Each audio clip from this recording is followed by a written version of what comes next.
Welcome to the deep dive. We're here to sort through some fascinating material and really pull out the knowledge nuggets that matter for you. Today, we're doing something, well, I think pretty powerful. We're diving into a motivational video transcript, looking at the philosophy kind of embedded in it. And it really forces us to ask this central question, doesn't it? It's like, what defines you when no one's watching? Yeah. You know, when it's just you, your shadow, no cheering section. What's the premise here? Well, the source suggests greatness isn't an accident. It's built from countless actions, many completely unseen. Exactly. And, for you listening, if you're someone who wants to get knowledge quickly but also deeply, digging into a source like this is incredibly valuable. We're trying to get past the usual motivational sound bites today. Our mission really is to extract the actionable stuff, the deeper philosophy hiding in these maybe seemingly simple statements about discipline, consistency, the grind. Yeah, the grind. So let's jump straight in. The philosophy kind of hits you right away, challenging how we think about achievement. The speaker asks, like, when no one's around, when no one's looking, it's just you and your shadow. Who are you then? How do you hold yourself? It really hammers home that greatness is a lot of small things done well day after day, workout after workout. It's not the big flashy stuff, is it? It's more about your internal compass, your integrity. Right. And what's really interesting, I think, is how it immediately focuses on that internal part. Forget external validation for a second. It's about who you are when the audience is gone. And it uses this powerful metaphor. Paradise starts in hell. Which sounds dramatic, but it's pointing to that foundational work, isn't it? The early mornings, late nights, maybe being misunderstood, having hardly any friends sometimes, being your own cheerleader, those tough, unwatched moments, that's apparently where the journey to paradise begins, building that inner strength. And it pushes back on some common advice, too, like work smarter, not harder. This material is pretty emphatic. It says, no, you've got to work smarter and you've got to work harder. You need discipline, consistency, and you have to do it when nobody else is doing it. That's where the greatest version of you comes from. It calls it the disciplined version, the one with parameters. What do you think those parameters really mean?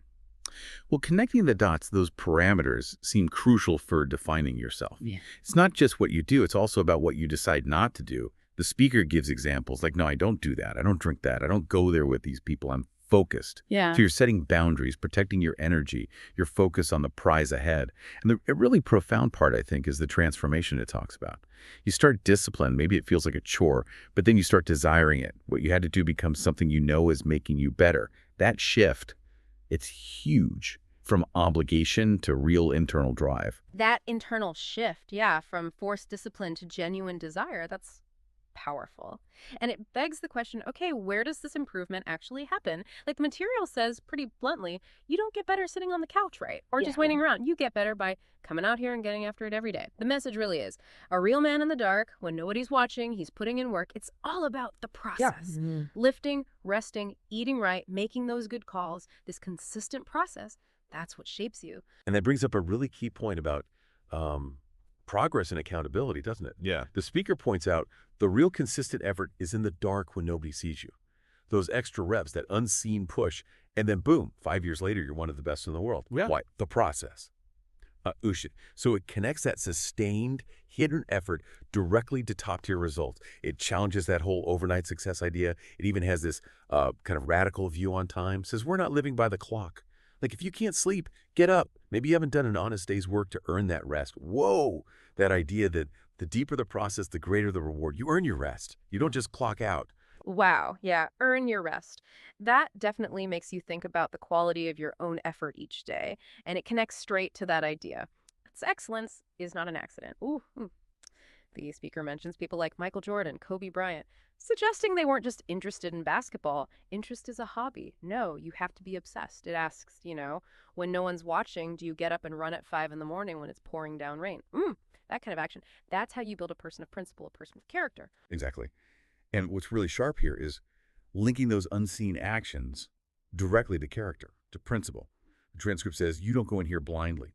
Mentally believe in it like Muhammad Ali. Ali calling himself the greatest before he'd even won. It's building belief through action, even without proof yet. And then there's a really stark warning. There's no cutting corners here, cutting corners there. And then when it matters, oh, I'll give it my all. It doesn't work that way. No.